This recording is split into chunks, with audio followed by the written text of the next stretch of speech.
వైసీపీలో గెలిచి దొడ్డిదారిన వచ్చి మంత్రి పదవిని తెచ్చుకున్న ఆదినారాయణ రెడ్డి నన్ను విమర్శించేది. అబద్దాల కోరు శ్రీనివాసుల రెడ్డి నా గురించి మాట్లాడేది. మా ప్రాంతానికి వచ్చి బెదిరింపు మాటలు మాట్లాడితే ఇక్కడ బెదిరేవారెవరూ లేరు. చంద్రబాబు నాయుడుతో కలిసి తన నిర్ణయాన్ని వెల్లడిస్తానని స్థానిక ఎమ్మెల్యే ప్రభుత్వ విప్ మేడ వెంకట మల్లికార్జున్ రెడ్డి తెలిపారు. రాజంపేటలోని తన గృహంలో ఏర్పాటు చేసిన విలేకరుల సమావేశంలో మాట్లాడుతూ జిల్లాలో ఏకైక తెలుగుదేశం ఎమ్మెల్యేగా గెలిచింది తానొక్కడినేనన్నారు. తనకు తెలియకుండా తమ కార్యకర్తలకు సమాచారం ఇవ్వకుండా వారి అనుచరులకు సమాచారమిచ్చి రాజంపేటలో సమావేశాన్ని నిర్వహించి తనపై మంత్రి ఆదినారాయణ రెడ్డి, జిల్లా అధ్యక్షుడు శ్రీనివాసరెడ్డి లేనిపోని ఆరోపణలు చేయడం చాలా దారుణమన్నారు. ముఖ్యమంత్రి చంద్రబాబు నాయుడు తనకు ఎంతో గౌరవమిచ్చారని, ఎన్నో ఉన్నత పదవులిచ్చారని, ఆయన మాట నాకు శిరోధార్యమని, ఇలాంటి వారి మాటలను తాను లెక్క చేయబోనన్నారు. ముఖ్యమంత్రి చంద్రబాబు నాయుడును తాను త్వరలో కలిసి ఆయన నిర్ణయాన్ని శిరసా వహిస్తానన్నారు. మీలాంటి వారి వార్నింగ్లకు, బెదిరింపులకు తాను భయపడే వ్యక్తిని కాదన్నారు.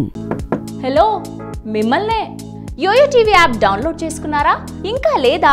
మీ యాప్ స్టోర్ కి వెళ్ళి వెంటనే డౌన్లోడ్ చేసుకోండి. ఈ వీడియో గనుక మీకు నచ్చినట్లయితే లైక్ చేయండి, షేర్ చేయండి అండ్ సబ్స్క్రైబ్ చేయండి.